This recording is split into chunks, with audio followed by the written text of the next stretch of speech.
2020년 10월 29일 목요일 지혜로운 큐티생활 시작하도록 하겠습니다. 오늘 말씀은 역대하 20장 1절에서 19절 말씀이고요. 고등부 운동원들은 보내드린 카톡 이미지 참고하시면서 함께 말씀 나누면 좋겠습니다.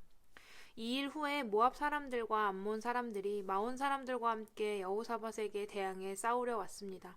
여호사밧은 두려운 마음으로 여호와께 마음을 다해 간구하고 온 유다에 금식을 명령했습니다.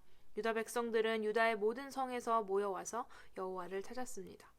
그때 여호사밧이 유다와 예루살렘 무리들 가운데 일어났습니다. 우리 조상들의 하나님 여호와여, 주께서는 하늘에 계신 하나님이 아니십니까? 주께서 모든 민족의 나라들을 다스리십니다. 능력과 힘이 주의 손에 있으니 어느 누구도 주께 대항할 수 없습니다. 우리 하나님이여, 주께서 주의 백성 이스라엘 앞에서 이 땅에 살던 사람들을 쫓아내시고 그 땅을 주의 친구인 아브라함의 자손들에게 영원히 주시지 아니하셨습니까? 그들이 거기 살면서 주의 이름을 위해 성소를 짓고는 말했습니다. 심판의 칼이나 전염병이나 기근 등 재난이 우리에게 닥쳐와도 우리가 주의 이름이 있는 이 성전, 주께서 계시는 곳에 서서 고난 가운데 부르짖으면 주께서 우리 소리를 듣고 우리를 구원해 주시겠다고 하셨습니다. 여기 암몬과 모압과 세일산에서 온 사람들이 있습니다. 주께서 우리에게 기업으로 주신 땅에서 우리를 쫓아내려고 합니다. 우리 하나님이여, 우리는 우리를 공격하고 있는 저 큰 군대에 맞설 힘이 없습니다. 오직 우리 눈은 여호와만 바라볼 뿐입니다. 그때 여호와의 영이 아삽 자손 레위 사람 야하시엘에게 임했습니다. 큰 군대가 있다고 해서 두려워하거나 놀라지 마라. 이 전쟁은 너희 전쟁이 아니라 내 것이다. 하나님의 전쟁이다. 이 전쟁에서 너희는 싸울 것이 없다. 유다와 이스라엘아, 그저 너희 자리를 지키고 굳게 서서 너희와 함께하는 여호와의 구원을 보라. 두려워하지 말고 놀라지 말라. 내일 그들을 맞으러 나가라. 여호와가 너희와 함께하실 것이다. 여호사밧은 얼굴을 땅에 대고 절했고 유다와 예루살렘 모든 백성들은 엎드려 여호와를 경배했습니다. 아멘. 하나님께로, 하나님의 말씀으로 온 나라를 재정비한 남유다였기에 이제 그들의 삶에는 하나님의 축복과 형통만이 가득할 거라고 생각했지만 그들에게 큰 어려움이 찾아왔습니다. 노련한 왕 여호사밧도 감당하기 어려운 상황이었습니다. 전혀 예상하지 못했던 암몬과 모압, 그리고 세일산 일대에 있던 마온 사람들이 연합하여 거대한 연합군을 형성하여 공격해 온 것입니다. 강력한 군대를 가진 유다였지만 연합군의 숫자와 힘이 너무 커서 유다가 홀로 감당하기에는 벅찬 상대였습니다. 이 상황을 마주한 여호사밧은 두려움을 느꼈지만 그저 두려워 떨고만 있지 않았습니다. 그렇다면 여호사밧은 무엇을 했을까요? 전쟁을 위한 군대의 준비나 무기를 준비했던 걸까요?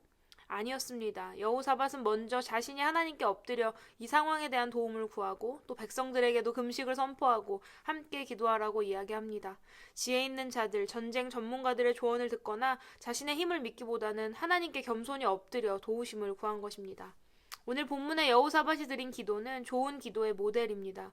우선 그는 기도의 대상을 분명히 합니다. 권세와 능력의 하나님이신 하늘의 하나님께 기도합니다. 그는 자신의 기도를 들으시는 분이 어떤 분인지 분명히 알고 있었습니다. 이어서 약속에 신실하신 하나님께 하나님께서 조상들에게 하신 약속을 이야기하며 이 백성을 버리지 말아달라고 간구합니다. 마지막으로 자신은 무서운 적들을 감당하기에 부족하니 오직 주만 바라본다고 아뢰입니다.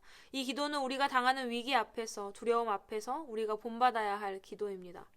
이 기도를 들으신 하나님께서 응답하십니다. 레위 사람 야하시엘을 통해 이 큰 무리로 말미암아 두려워하거나 놀라지 말라고 하십니다. 적들의 숫자가 많다고, 적이 강력하다고 두려워하거나 놀랄 필요가 없다는 것입니다. 왜입니까? 우리와 함께 하시는 하나님이 이 모든 상황을 다스리시기 때문입니다. 우리가 두려워하고 놀란다고 해서 이 상황이 해결되는 것이 아니라 이 상황, 전쟁은 하나님께 속하여 있기 때문입니다. 남유다 백성들은 이 응답에 기뻐하며 감사했습니다. 하나님이 자신들과 함께 하신다는 것, 하나님께 기도하면 하나님이 도우신다는 것을 알고 있었지만 눈앞에 다가온 상황 앞에 두려움에 휩싸여 그것을 잠시 잊었던 것입니다.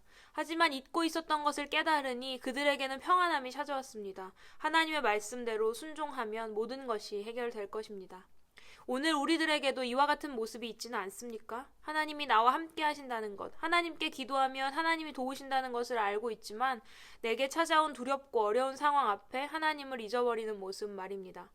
나에게 찾아온 문제, 상황들을 하나님이 다스리고 계심을 잊어버리고 두려워하고 하나님을 가장 먼저 찾기보다는 당장의 문제를 해결할 수 있을 것처럼 느껴지는 세상의 지혜로움이나 힘, 방법 등을 찾는 나의 모습은 아닙니까?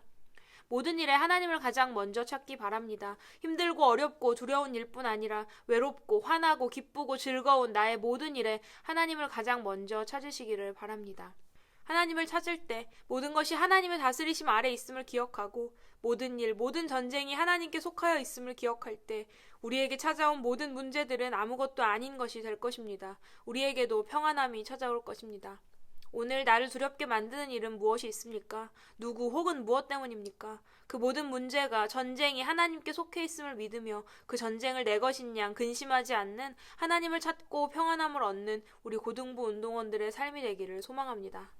지혜로운 큐티 생활 75번째 시간이었습니다. 아버지 되시는 하나님 한 분만으로 우리 삶의 모든 것이 만족됨을 배우는 시간이었는데요.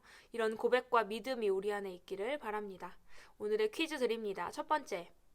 남유다와 전쟁을 하러 온 이들은 어떤 자들이 모인 연합군이었나요? 그들이 왔다는 소식에 여호사밧은 어떠한 행동을 했습니까? 두 번째. 여호사밧의 기도는 좋은 기도의 모델이라고 했습니다. 어떤 방법으로 기도했나요? 3가지를 적어주세요. 세 번째, 오늘 나를 두렵게 만드는 일, 사람, 상황들이 하나님께 속해 있음을 고백해보세요.